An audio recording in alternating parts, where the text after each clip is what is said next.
So next up, Joana Sousa from an innovative firm, Unlimited Hashtag, is going to give us some more insight through observation on a project that she's been working on called Brainiac about the importance of emotion. Joanna.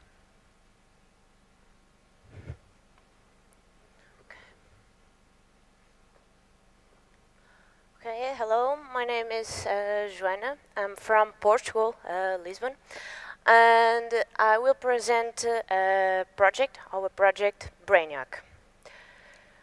Probably in this room we are many marketeers here, and as we know, we have a big problem now in marketing.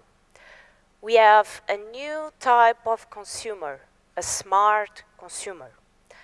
And our marketing strategy are not prepared to reach this kind of consumer. We are not touching the consumer. We don't know our consumer. For example, in USA, people are exposed more or less to 52,000 ads per year. It's a large amount of ads. And this implies an investment from companies about $68 billion per year, a huge investment. And we are wasting this money. Why? Because it's hard to impress our consumers. They know how we are working our brands. They know how we put our products in the supermarket, for example. They know how the ads are making. Why? Because they have this knowledge, and so they are filtering our ads, and they don't remember the ads. And this is a problem. So the trend of marketing is develop technology, sensing technology, to know, to meet, to touch the consumer. We need to discover the unconscious of consumer. Why? Because it's all about emotions. Emotions are stimulating. When we put a ad in the TV, we are stimulating our consumer. We need to catch, we need to touch him, okay? So this is very important.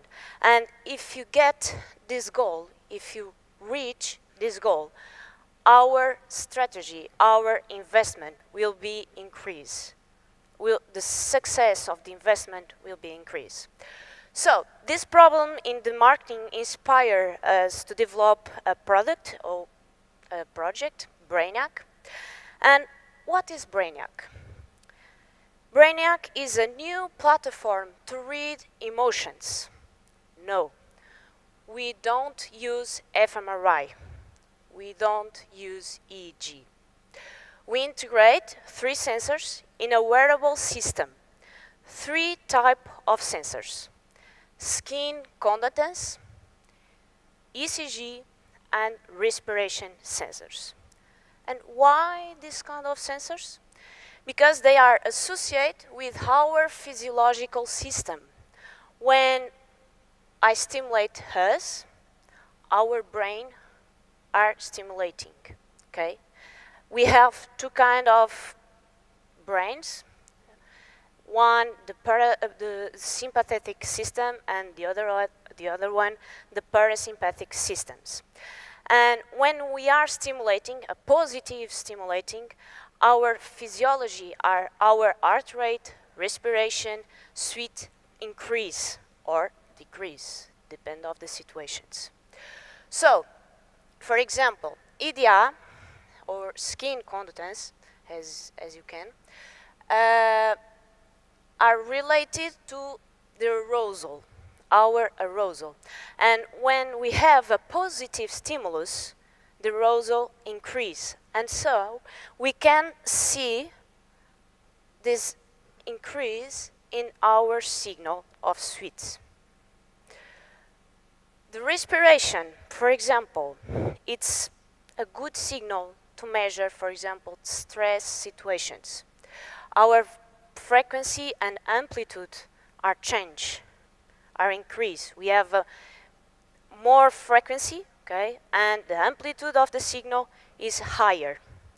So, and the heart rate, as you know, and it's a signal very, very low, increase in happiness in stress situations. So, the strategy is combine these all sensors, extract these all physiological parameters, and try to identify emotions. And how we do this? So, in the first phase, we have a prototype, and in this first phase of the project, we are identify 4 basic emotions. Happiness in the first quarter, stress in the second quarter, sadness in the third, and relax, okay, in the fourth.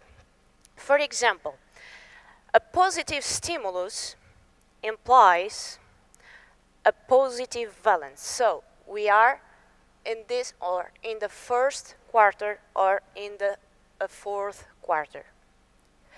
But for example, when we are happy, our arousal is high. So if we have a positive stimulus with high arousal, we are in the first quarter.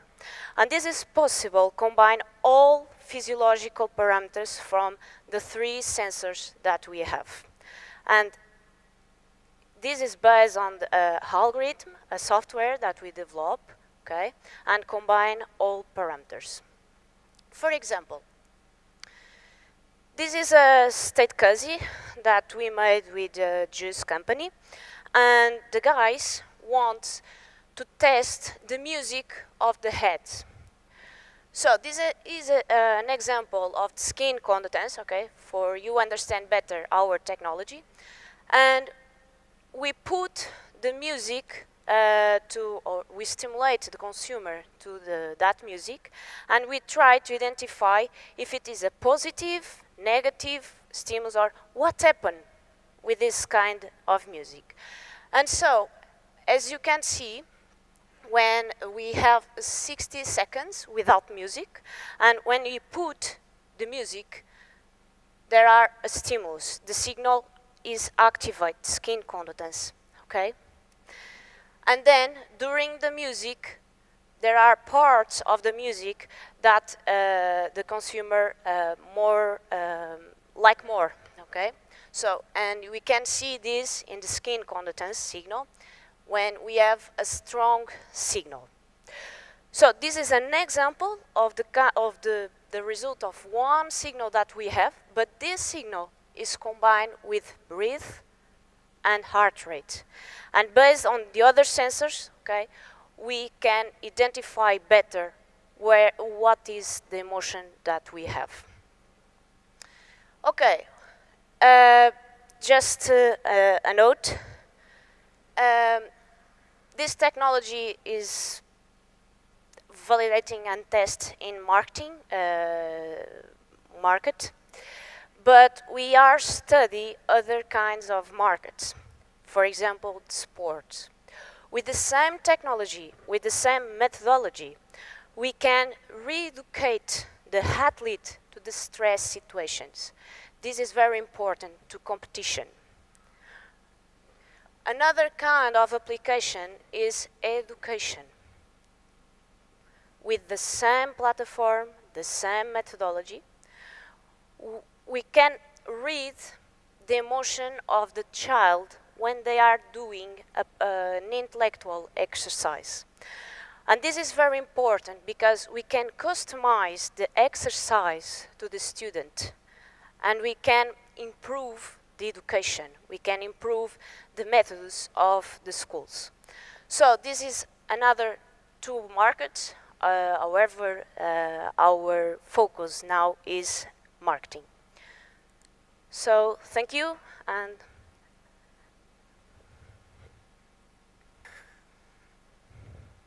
Thank you, Joana.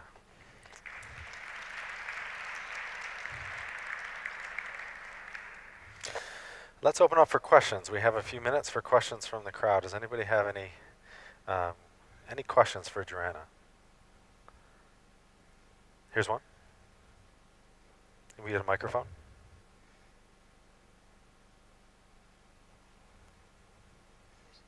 Javier Minguet from BitBrain.